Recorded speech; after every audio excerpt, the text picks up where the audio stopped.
मैया science college खाथियाव जे सासे माइनर गथ'खौ माइनर बर' हिनजावसाखौ जे नन ट्राइबेल मानसिया आनवार हुसेन मुंनि सासे नन ट्राइबेल मानसिया जे माइनर गथ'खौ रेप खालामदों बिनि एगेन्स्टै जोङो दिनैहाय आतसु आरो बड' नेशनेल स्टुडेन्टस इउनियन बर' माहारियारि फरायसा आफाद जोङो थानायाव फैनानै साप्लिमेन्टारि एफआइआर जोङो होफैदों बे एफआइआराव जों बेखौनो लिरदों जे आवगोलनि जे एफआइआर लज खालामनाय दङ बेवहाय पक्स' एक्ट आइपिसि एक्टखौ होदों नाथाय जोंनि ट्राइबेलफोरनि मोनथाय जे एट्रसिटिस एक्ट जे ल' बेखौ सोसननाय जायाखै दा जोङो असिनो थिसननो थाखाय जोङो साप्लिमेन्टारि एफआइआर होफैदों क'क्राझार पुलिस थानायाव जों होफैनायनि खारना बेनो जे सब समाय बर'फ्रा सोरजोंबा हिउमिलेट खालामजायो सोरजोंबा बुजायो सोरजोंबा मार्डार खालामजायो सोरजोंबा फेक एनकाउन्टार खालामजायो सोरजोंबा गेंरेप खालामजायो सोरजोंबा रेप खालामजायो नाथाय जोंनि आसाम पुलिसा मालाबाबो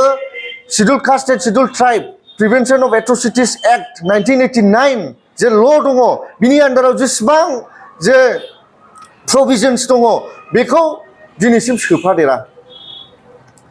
ओंखायनो जोङो दिनै फैनांगौ बायद' जाबावबाय मानोना जोङो सिगांनि जे एफआइआर लज खालामनाय बेखौ जों फरायदों रेजिस्टार खालामनायखौ जों फरायदों बेवहाय एट्रसिटिस एक्टखौ सोनाय जायाखैमोन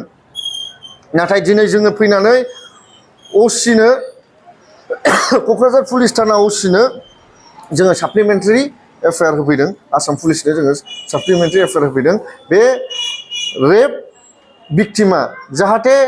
एट्रसिटिस एक्टनि आन्डाराव special DSP रेंकनि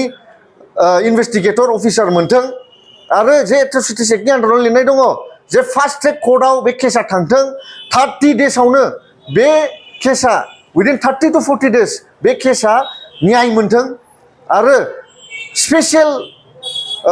Pipi public prosecutor जे जोंनि भिक्टिमा जोंनि बिनानावा 16 बोसोरिया भिक्टिमा मोनथों होननानै आरो स्पेसियेल कम्पेनसेसन मोनथों होननानै जोङो बे एट्रसिटिस एक्टखौ सोनांगौ होननानै जोङो दिनै दाबि जनायफैदों आरो जोंनि दाबिखौ जुदि मानियाब्ला क'क्राझार पुलिस थानाया जोङो मानगोनां एसपि बांगुरियाखौ जोङो बुंनो सानदों जे जुदि जोंनि एट्रसिटिस एक्टखौ बे केसाव सोफायाब्ला जोङो आन्दलनखौ BoNSU आरो साफ्रोमबो ट्राइबेल माहारियारि संगठनफ्रा जों फैनानै बेवहाय लोगो नांनानै जोङो ज' नांनानै जोङो धरना होफैगोन एट्रसिटिस एक्ट 1989 खौ इमप्लिमेन्ट खालामनो थाखाय जों धरना होफैगोन आरो जाय रेपिस्ट बे रेपिस्टखौ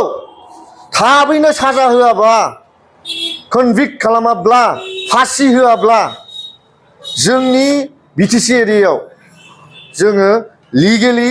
गोख्रों लिगेल एक्सन लागोन अगेन्स्ट द अथरिटिस थेंक इउ सना रुफा आरो हिरानि जुवेलारि गाननो मोजां मोनग्रा सुबुंफोरनि थाखाय गोजोनथाव खौरां दासान्दि फुजा बोथोरखाय खम बेसेनाव फानगासिनो MSCB जुवेलार्सआव सना रुफा आरो हिरानि समायना रमायना जोंख्लाबनाय जुवेलारिस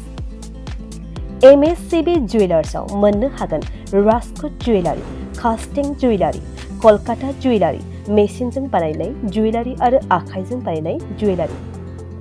लोगोसेनो हाबा हुखायाव गाननो थाखाय सना आरो हिरानि समायना जुवेलारिसफोरखौबो मोननो हागोन